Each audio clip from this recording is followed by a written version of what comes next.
తేలుకుట్ల ఏంటి బ్రో మరి ఎలక్షన్స్ దగ్గరకు వచ్చేస్తున్నాయి కదా, ఏ విధంగా ఉండబోతుందంటారు ఈసారి? బాగానే ఉందన్న పరిపాలన అంతా బాగానే ఉందా? మీరేం చేస్తుంటారు బ్రో? వ్యవసాయం చేస్తున్నారు. ఒక రైతు మీరు. ఒక రైతుగా చెప్పండి, సుమారుగా జగన్మోహన్ రెడ్డి అధికారంలోకి వచ్చి 5 ఏళ్ల కాలం పూర్తిగా వస్తుంది కదా, 5 ఏళ్ల కాలంలో రైతులు లబ్ధి పొందింది ఏంటంటారు? రైతు భరోసా, సున్నావటి పథకం, సబ్సిడీ, కౌలు రైతు. మరి రైతులను పట్టించుకోవట్లేదు ఈ గవర్నమెంట్ లో. రైతులు నానా ఇబ్బందులు పడుతున్నారు. రైతులకి మంచి జరగాలంటే ఎట్టి పరిస్థితుల్లోనూ తెలుగుదేశం పార్టీ రావాలనేసి ప్రచారం అయితే బయట జరుగుతుంది కదా. ప్రతిపక్షాలు అంతే ఉంటాయి అన్న, జనం బాగానే చేస్తున్నారు పరిపాలన. ప్రతిపక్షాలు ఎన్నో ఉంటాయి, నలుగురు కలిసి వస్తున్నారు జగన్ మీదకి. పథకాలు ఇచ్చి సోమవారి పోతులను చేసుకుంటూ వస్తున్నాడు జగన్మోహన్ రెడ్డి అనేసి అంటున్నారు కదా. అదేం లేదన్న, ఇప్పుడు మధ్యతరగతి కుటుంబాలు ఉంటాయి, వాళ్ళకి డబ్బు కావాలి. అది అంటే ఈ పథకాలు ఇవ్వటం వల్ల ఉపయోగం ఏంటంటారు? స్వయం ఉపాధి అన్న. ఇప్పుడు కొన్ని మిడిల్ క్లాస్ ఫ్యామిలీస్ ఉంటాయి, వాళ్ళకి డబ్బులు వస్తే మంచిదే, మనీ వస్తే.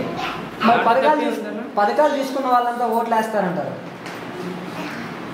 వేస్తారన్న, ఎందుకేరు డబ్బులు అయితే చంద్రబాబు ఏమీ అన్ని డబ్బులు. మరి జగన్ ఇచ్చిన పథకాలు తీసుకొని చంద్రబాబు నాయుడు ఓటేస్తే పరిస్థితి ఏంటి? అలా జరగదన్న. ఇప్పుడు 100 ఓట్లు ఉంటాయి, కనీసం 50 ఓట్లు ఏమి పడతాయి. మరి పవన్ కళ్యాణ్ సంగతి ఏంటంటారు? మీ నియోజకవర్గంలో పవన్ కళ్యాణ్ ఎఫెక్ట్ ఏమైనా చూపించబోతుందా? మా నియోజకవర్గంలో 5,000 ఓట్లు పడతాయి అంతే. పవన్ కళ్యాణ్ అంతే. పోయినసారి 12,000 పడ్డాయి, ఇది 50 ఓట్లు కూడా పడవు. ఎందుకని అంత తగ్గిపోయిందంటారు ఆయనకి? 2014లో బీజేపీతో కుమ్మక్కయ్యండి చంద్రబాబు, తర్వాత 2019లో కాంగ్రెస్తో గెలిచింది. మళ్ళీ ఇప్పుడు ఇద్దరు ముగ్గురు మూకుమ్మడిగా వస్తున్నారు. అది మరి ఇన్ని పార్టీలు పొత్తులతో వస్తున్నాయి కదా, ఇన్ని పార్టీలు కలిసి వస్తుంటే జగన్మోహన్ రెడ్డి గారు భయపడతారంటారా? భయం బ్లడ్లోనే లేదు జగన్మోహన్ రెడ్డి. మరి ఈసారి జగన్మోహన్ రెడ్డిని పులివెందుల్లోనే ఓడించబోతున్నాం అనేసి రాకదిలి సభలో చంద్రబాబు నాయుడు గారి మాటలు అయితే మనం అంతా విన్నాం కదా. నేను ₹1,00,000 పందెం పెడతా, ఓపెన్ ఛాలెంజ్.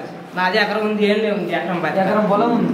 పులివెందుల్లో కనుక జగన్ ఓడిస్తే రిజిస్టర్ చేస్తా. అసలు అంత ఓపెన్ ఛాలెంజ్ చేస్తున్నారు కదా, ఆన్ స్టేట్మెంట్ ఇస్తున్నారు, అంత నమ్మకం ఏంటి జగన్ అంటే?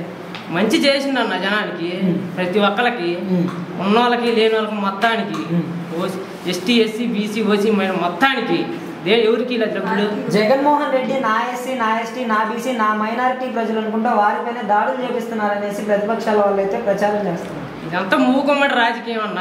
అది జగన్నే డొల్లియాలి పరిస్థితుల్లో. ఒక ఫైనల్ గా మరి ఇన్ని పార్టీలు పొత్తులతో వస్తున్నాయి, జగన్మోహన్ రెడ్డి 175 నినాదంతో ముందుకెళ్తున్నారు కదా, ఎన్ని సీట్లు దాకా రావచ్చు అంటారు ఈసారి? అప్రాక్సిమేట్ గా 120, 130 వస్తాయి అన్న. నేను 170 అని చెప్పను కాబట్టి వాళ్ళకు కూడా పడతాయి, పడకుంటే ఉండవు. 120 నుంచి 130 దాకా వస్తాయి. మరి మీ నియోజకవర్గంలో కాసు మహేష్ రెడ్డి గెలుస్తాడా? గెలుస్తుంది. లేదు, బయట అయితే ఎరపతినేని శ్రీనివాసరావుకే ప్రజలంతా మగ్గు చూపుతున్నారనేసి టాక్ అయితే ఉంది కదా. ఏముండదు అన్న, 10,000 ఓట్లతోనే గెలుస్తుంది. 10,000 ఓట్లతోనే గెలుస్తారు.